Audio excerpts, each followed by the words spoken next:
আসসালামু আলাইকুম সবাইকে। সবাই নিশ্চয়ই ভালো আছেন। তো আমি আপনাদের মাঝে আজকে একটা ওড়না দেখাচ্ছি। এটা কাটওয়ার্ক দিয়ে আমি করেছি। এক কালারের সঙ্গে আপনার প্রিন্টের কাপড় মিক্স করে করেছি। তো এটার এই যে পাটটা রেখেছি আমি এভাবে দেখতে পাচ্ছেন। আমি একটু নতুনত্ব নিয়ে এসেছি ড্রেসটার মধ্যে।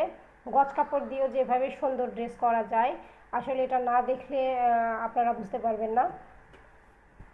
তো গজ কাপড়ের মধ্যে আমি এভাবে এক্সট্রা পার করেছি এবং এভাবে করে ভিতরের কাজটা করেছি। এই যে কতটা সুন্দর একটা ওড়না। জামাটা রেডি হয়নি, জামাটা রেডি হলে অবশ্যই আপনাদের আমি দেখাবো।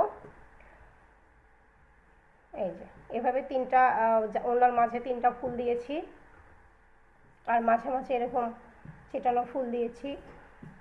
পাড়ের অংশটা দেখতে পাচ্ছেন, অনেক সুন্দর একটা ড্রেস হতে চলেছে। তো পুরো ড্রেসটা দেখতে চাইলে অবশ্যই আমার সঙ্গে থাকবেন। আল্লাহ হাফেজ।